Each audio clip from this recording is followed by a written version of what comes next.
Hello दोस्तों, मैं स्वाति और पुनियास किचन में आप सभी का बहुत बहुत स्वागत करती हूँ।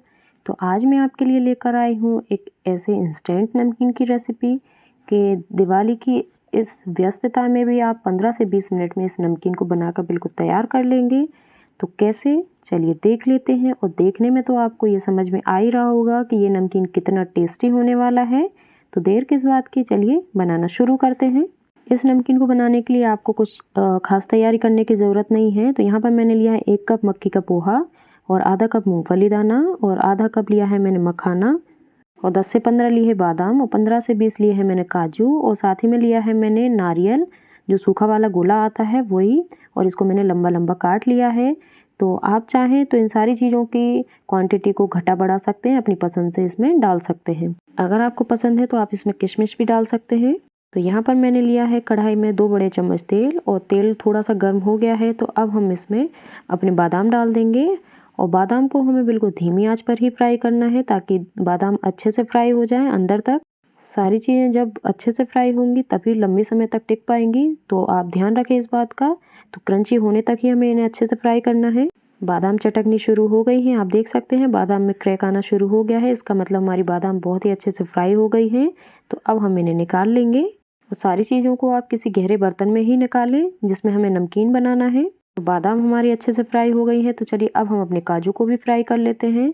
और एक बात का आपको बिल्कुल ध्यान रखना है कि सारी चीज़ों को आपको धीमी आंच पर ही फ्राई करना है ताकि वो अंदर तक क्रंची हो पाएँ और लंबे समय तक चल पाएँ। तो आप देख सकते हैं काजू में बहुत ही अच्छा गोल्डन कलर आ गया है। तो इससे ज़्यादा हमें इन्हें डार्क नहीं करना है, नहीं तो टेस्ट में और देखने में बिल्कुल भी अच्छा नहीं लगेगा। तो अब हम इन्हें निकाल लेंगे और अब हम अपने नारियल को भी फ्राई कर लेंगे। तो इनको भी हमें धीमी आंच पर ही फ्राई करना है, बिल्कुल भी डार्क कलर नहीं करना है, नहीं तो टेस्ट बिल्कुल भी अच्छा नहीं आएगा। तो इन सारी चीज़ों का आप विशेष तौर से ध्यान रखें।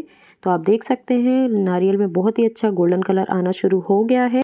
तो अभी हम इन्हें थोड़ी देर के लिए और फ्राई करेंगे ताकि एक जो प्रॉपर गोल्डन कलर होता है वो आ जाए।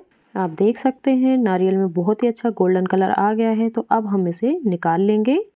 इस नमकीन में आप अपनी पसंद की कोई भी चीज़ ऐड कर सकते हैं, जैसे पोहा हो गया, परमल, इससे क्वांटिटी भी बढ़ जाती है। तो आपको अगर पसंद है तो आप डाल सकते हैं।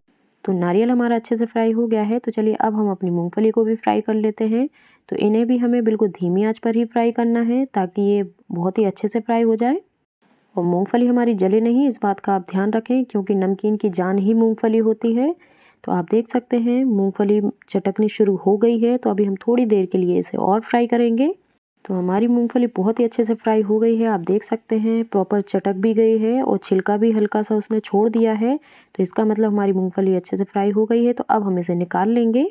तो अब हम कढ़ाई में थोड़ा तेल और डाल दें क्योंकि हमें मक्की का पोहा फ्राई करना है। तो तेल को हम पहले अच्छे से गर्म होने देंगे।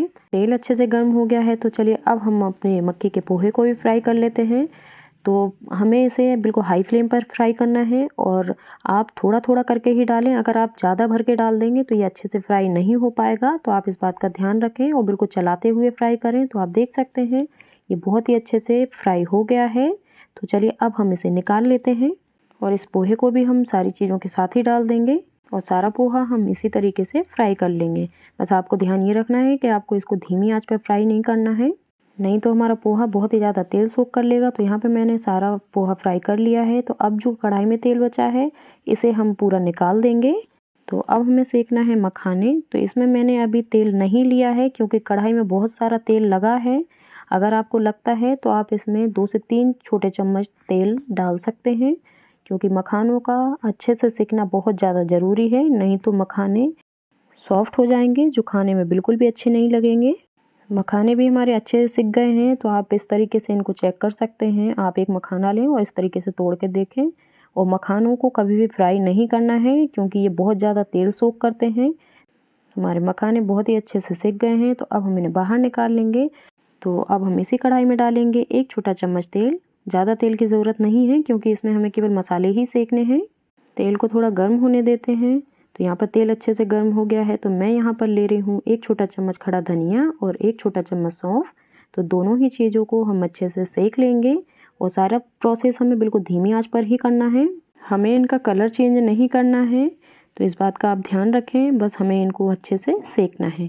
दोनों ही चीज़ें बहुत अच्छे से सिक गई हैं। तो अब हम इसमें डालेंगे हरी मिर्ची। तो मैंने यहाँ पर तीखी वाली हरी मिर्ची ली है, तो आप अपने स्वाद अनुसार डाल सकते हैं अगर आपको पसंद है तो, वरना आप इसको स्किप कर सकते हैं। पर इसमें हरी मिर्ची का टेस्ट बहुत ही अच्छा आता है। तो इसको भी हम अच्छे से सेक लेंगे, बस इतने ही तेल में ये बहुत अच्छे से सिक जाएगी।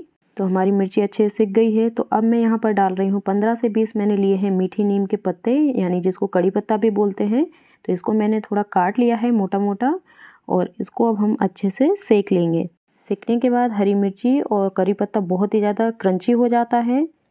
तो आप देख सकते हैं करी पत्ता सेकते सेकते कैसा हो गया है, बिल्कुल डार्क कलर में आ गया है और ये बहुत ज़्यादा क्रंची हो गया है। तो बस हमें इसे इतना ही सेकना है। तो अब हम इस मसाले को भी इन सारी चीज़ों के ऊपर निकाल देंगे। अब इसी कढ़ाई में मैं डाल रही हूँ आधा छोटे चम्मच हल्दी पाउडर, 1 छोटा चम्मच कश्मीरी लाल मिर्च पाउडर और तीखेपन के लिए 1 चौथाई छोटा चम्मच तीखी वाली लाल मिर्च पाउडर। गैस को मैंने बंद कर दिया है क्योंकि कढ़ाई काफ़ी गर्म है। और साथ ही में डालेंगे आधा छोटी चम्मच धनिया पाउडर। नमकीन में खट्टेपन के लिए मैं डाल रही हूँ यहाँ पर 1 छोटा चम्मच अमचूर पाउडर, आप चाहें तो साइट्रिक एसिड भी डाल सकते हैं। और अब डालेंगे इसमें नमक। तो मैंने यहाँ पर लिया है आधा छोटा चम्मच से थोड़ा सा ज़्यादा, आप स्वाद अनुसार रखें। तो अब हम सारे मसालों को अच्छे से मिला लेंगे।